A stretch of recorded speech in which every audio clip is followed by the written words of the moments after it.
Então tá, vou começar. Então, né, sou a Sabrina, muito obrigada pelo convite, pela apresentação também. Espero que eu corresponda aí às expectativas. A gente vai falar um pouco sobre esses temas aqui que estão aqui, né, no sumário. E aí eu vou começar então falando o que é saúde integrativa, né? Já que é uma introdução às práticas, eu vou começar pelo tema central, né? É um estado de bem-estar corporal, mental e espiritual que reflete aspectos do indivíduo, da comunidade e da população. Ela é afetada por fatores e comportamentos biológicos individuais, valores sociais e de políticas públicas, né? Por que comportamentos biológicos individuais? Porque cada pessoa, ela responde de uma forma a cada prática integrativa, né? Ela é uma prática individual também em cada pessoa. Os valores sociais e políticas públicas que corresponde também aos valores de cada pessoa, que ela busca, que ela procura, a crença dela, né? E se está documentado ou não, se está regulamentado dentro da política pública do país dessa pessoa. Ela também é afetada por ambientes físicos, sociais e econômicos, principalmente o econômico nesse caso, né? Porque o custo de se trocar, por exemplo, mas de se utilizar uma prática integrativa na dor, por exemplo, às vezes a pessoa leva em consideração se ela vai fazer uma prática integrativa ou se ela vai tomar algum remédio, dependendo desse custo-benefício, dependendo da condição socioeconômica dessa pessoa. E ela também é afetada por um sistema de saúde integrador, né? Porque a saúde integrativa ela é para ser integradora, né? Ela é para ser trabalhar junto em todos os sistemas, né? Então é importante que isso esteja documentado dentro da saúde pública do país em que se aplica as práticas, né? Aqui no caso, no Brasil. Comentando então um pouquinho, que eu acho que vocês devem saber sobre a diferença entre complementar, integrativo e alternativo.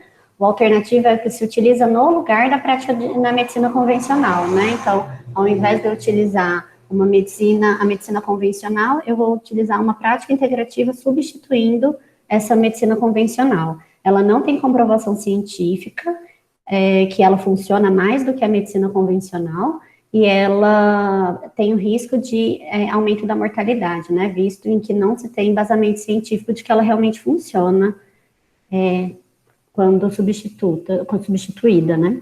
A medicina complementar, ela já é pautada mais na evidência científica e ela é para ser usada em conjunto, né?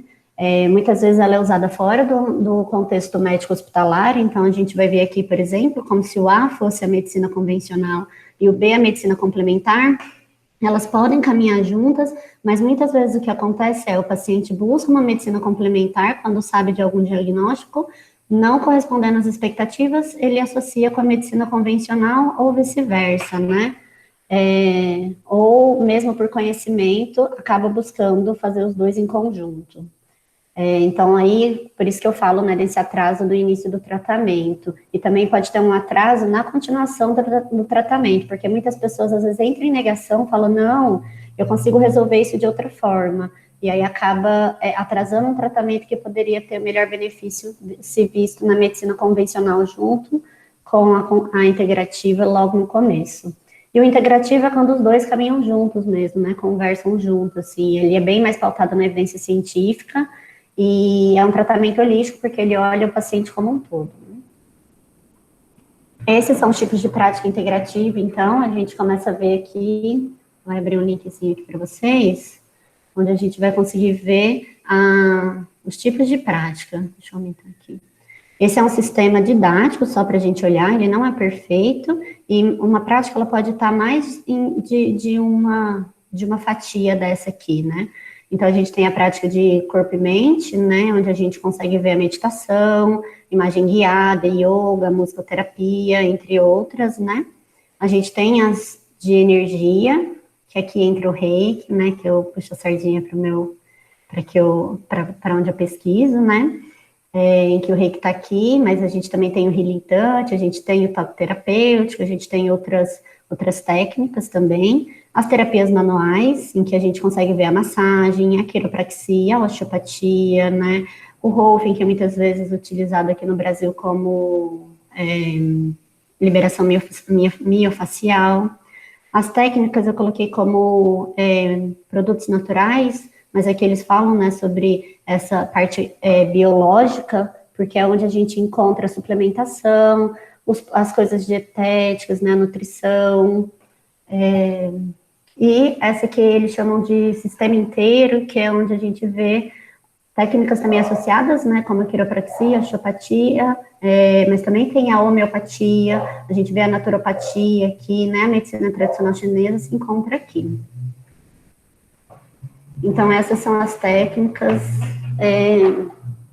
divididas didaticamente nessa divisão. Então, por que estudar práticas integrativas, né? Por que saber?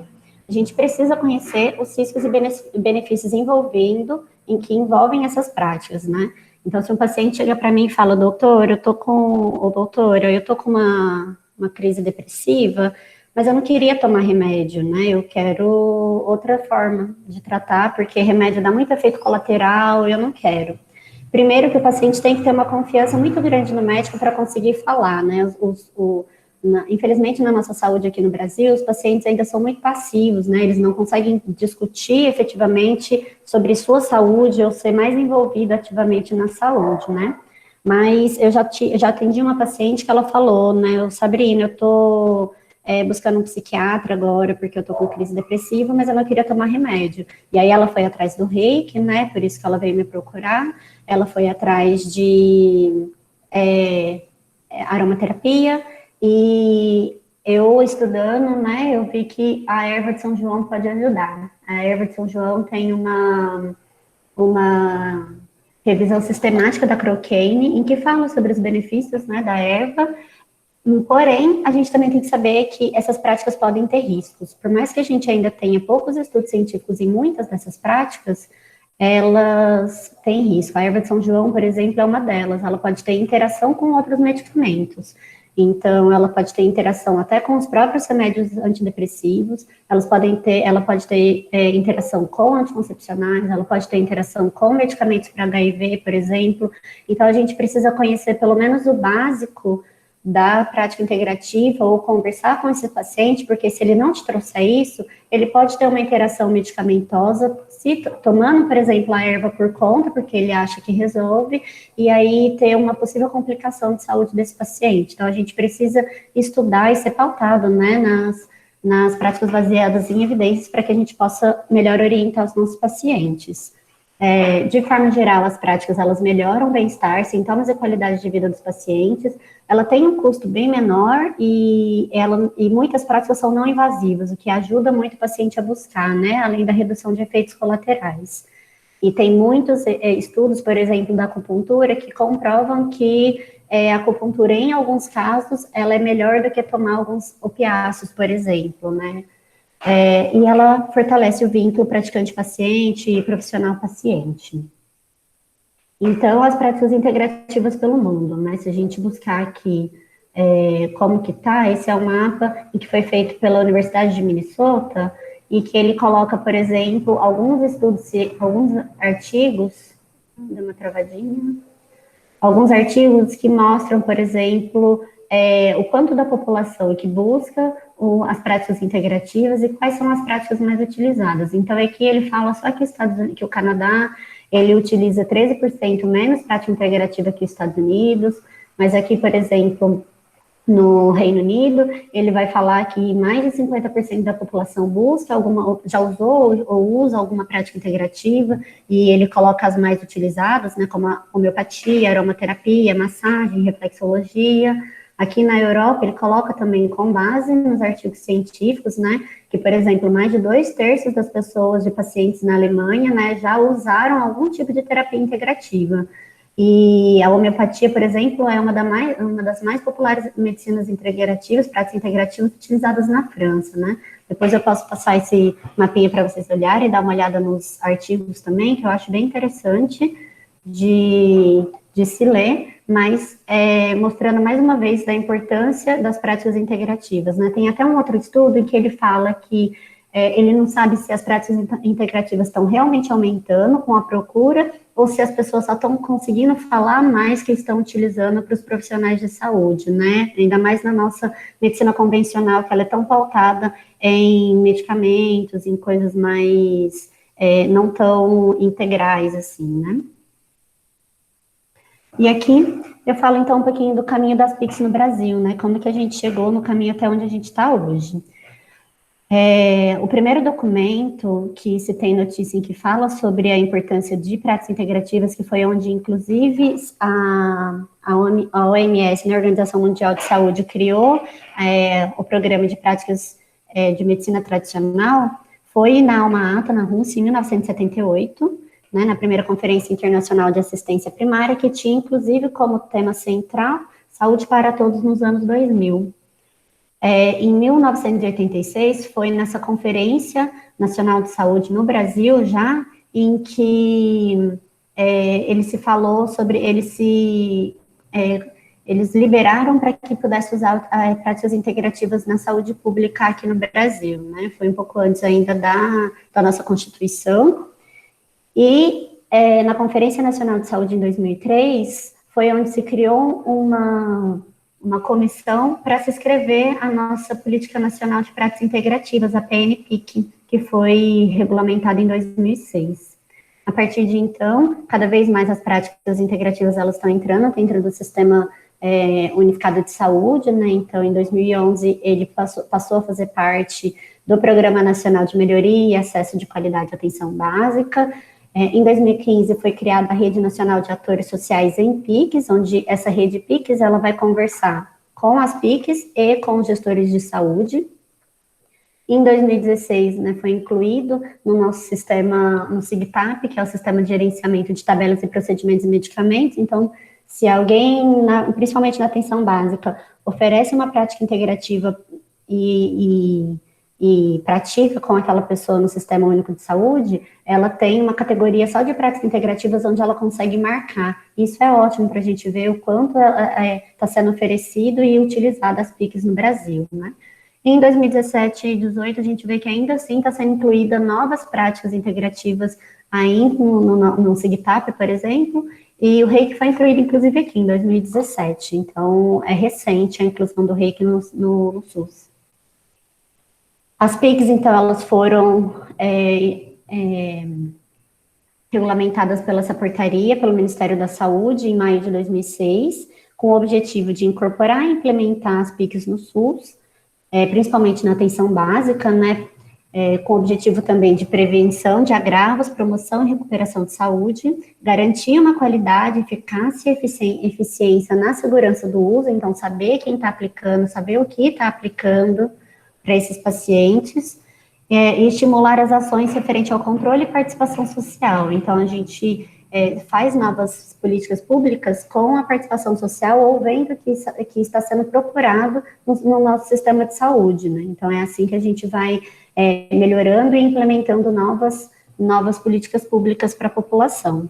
E em 2006 começou com essas 5 práticas, né? Medicina tradicional chinesa, homeopatia, plantas medicinais e fitoterapia, o termalismo social e a crenoterapia, e a medicina antroposófica.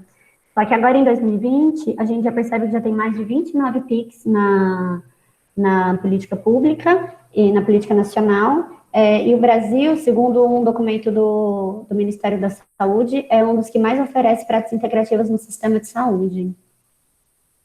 E aqui a gente pode ver isso, né? Então, dos 9 mil estabelecimentos de saúde que a gente tem pelo país, desses 78 é da atenção básica, 18% é da atenção média de complexidade e 4% da atenção alta. E desses 9 mil estabelecimentos, 56 ofertam algum tipo de prática integrativa para os pacientes, né? Então, em 2016, foram oferecidos mais de 2 milhões de atendimentos individuais, mais de 200 atendimentos coletivos, envolvendo mais de 5 milhões de pessoas no Brasil, né? Sendo oferecidos dos 5 mil municípios do Brasil, em mais de 3 mil municípios, algum tipo de prática integrativa.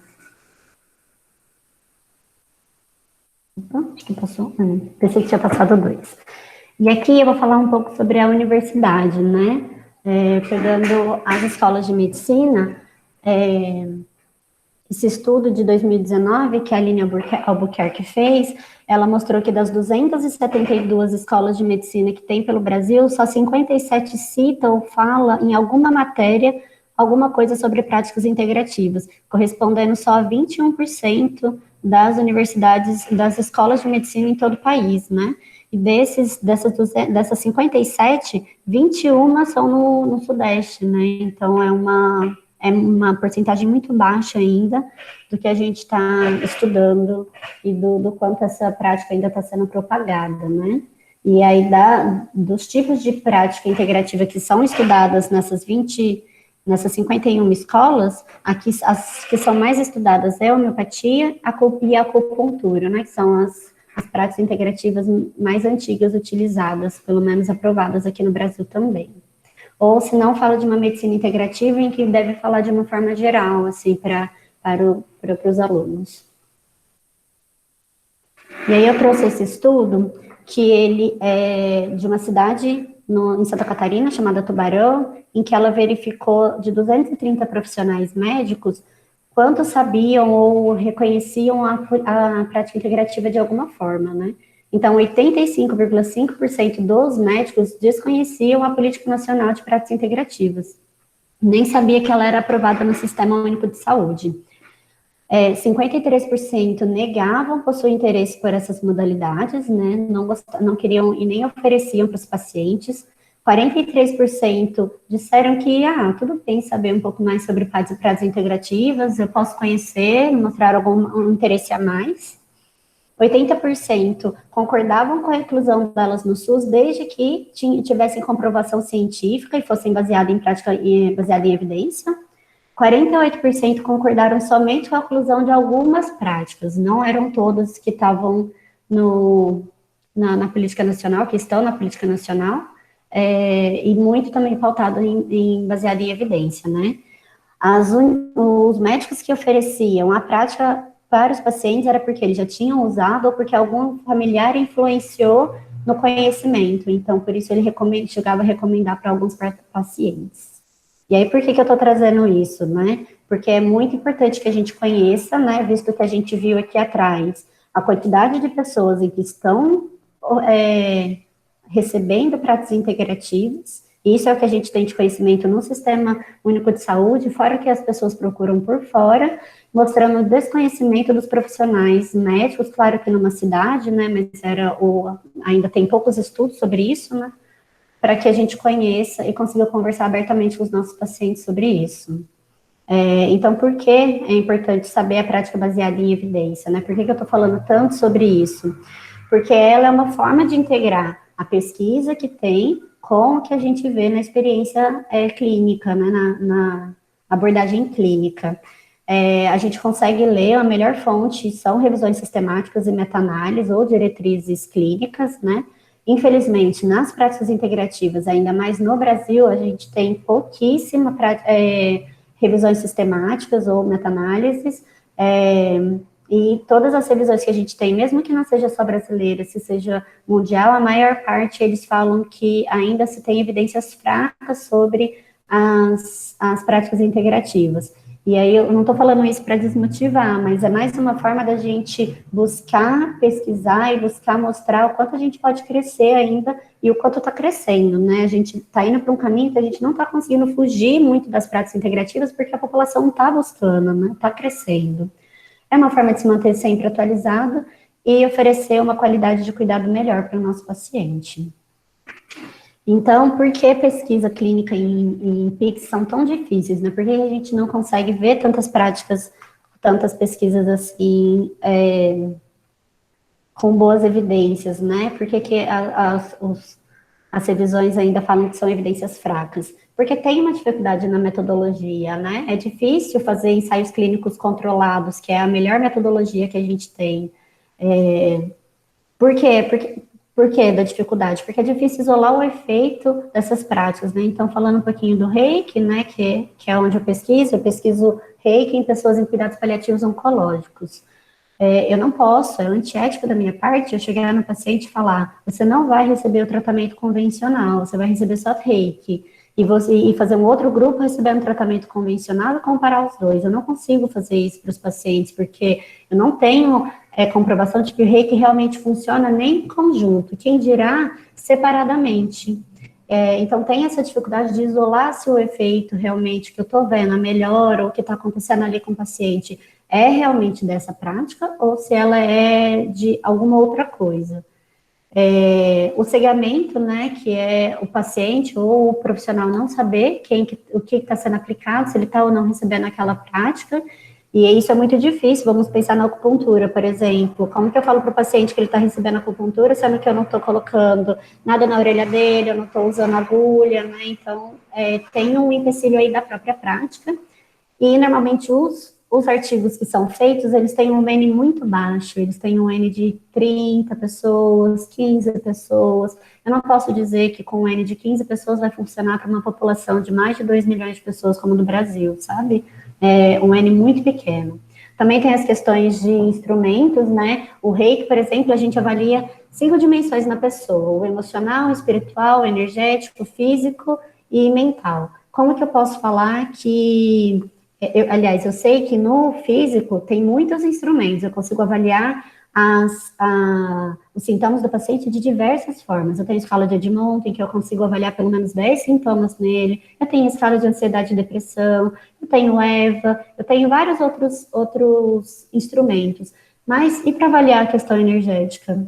Eu não tenho instrumentos que avaliem efetivamente essa mudança energética no paciente. E para avaliar a mudança emocional, eu ainda não tenho instrumentos, né? Por isso que é importante ter as pesquisas qualitativas, perdão, mas as qualitativas, elas ainda têm também os mesmos empecilhos, né? Que já foi dito anteriormente. Tem as particularidades de cada técnica, né? Então, ainda falando do Reiki, que é onde eu mais pesquiso, eu tenho artigos em que falo de aplicação de 10 minutos e artigos que falam de aplicação de 1 hora. Então, qual que é a aplicação melhor? O que eu ofereço para o meu paciente? O que eu sei que eu estou oferecendo bem para esse paciente, né? Sem contar a dosagem também, se eu pegar, por exemplo, a aromaterapia ou até a erva de São João, né? O quanto eu sei que realmente aquela dosagem vai funcionar. Eu estou superdosando ou eu estou dando uma dosagem muito baixa para o paciente? E as questões de financiamento, né? As instituições de fomento, normalmente, aqui no Brasil, pelo menos, eles não estão financiando muitas pesquisas em práticas integrativas. Claro que a gente pode pensar que é por causa do corte de verbas que a gente está tendo grande nesse governo, mas também tem muitas crenças e valores pessoais dos próprios pesquisadores e das pessoas que analisam, né? Então, o meu projeto, por exemplo, eu avalio o cortisol salivar para ver estresse nas pessoas.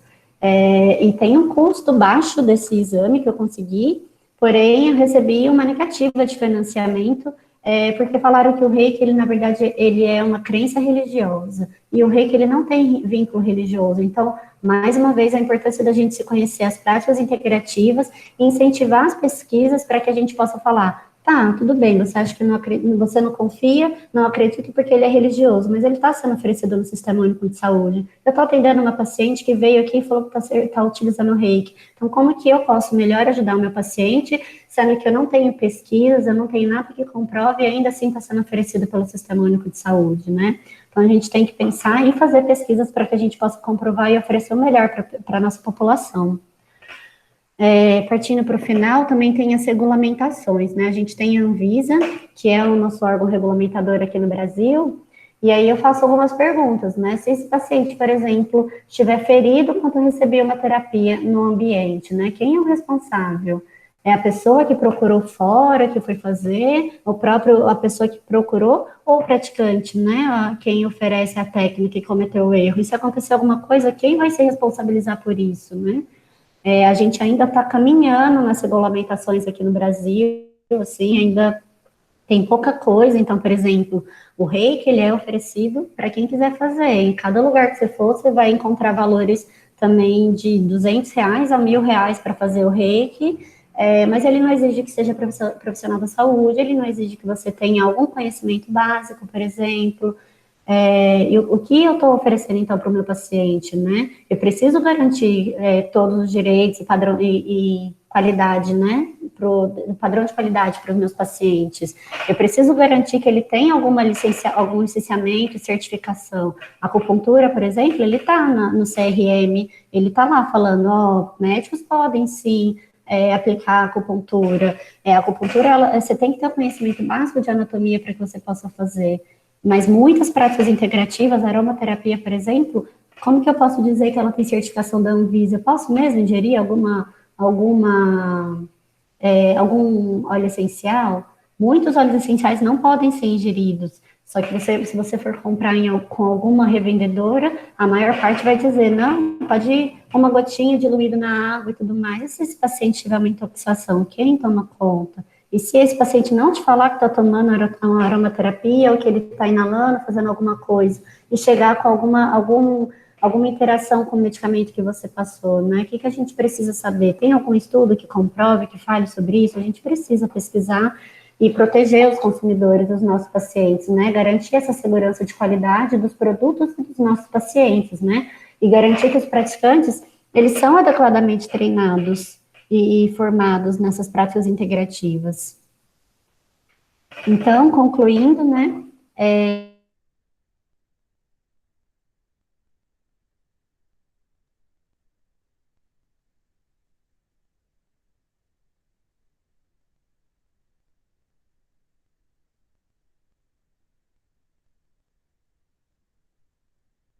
Né? Então, a acupuntura que eu dei exemplo, por exemplo, ela, ela já tem algumas comprovações de que ela é melhor do que alguns remédios para diminuição de dor e funciona mais rápido. Ela traz, de forma geral, as práticas integrativas, em forma geral, elas trazem serenidade e tranquilidade para os pacientes. Elas podem reduzir o tempo de internação.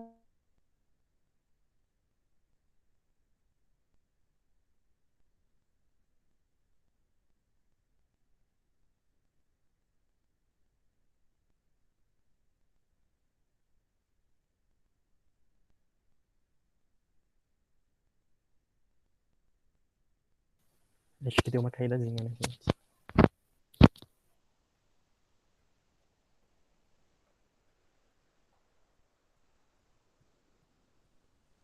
Né, por que você está indo atrás da prática integrativa. Eu atendo uma paciente que ela quer tomar suco de cenoura, porque ela viu que o suco de cenoura ajuda no câncer.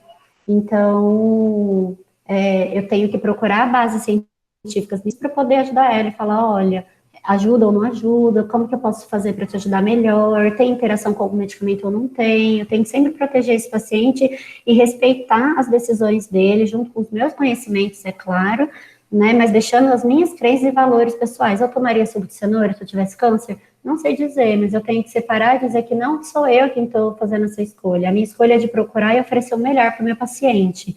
Então, eu tenho que conhecer o básico, sim, das práticas de saúde, das práticas integrativas em saúde, sempre buscando evidência científica, né?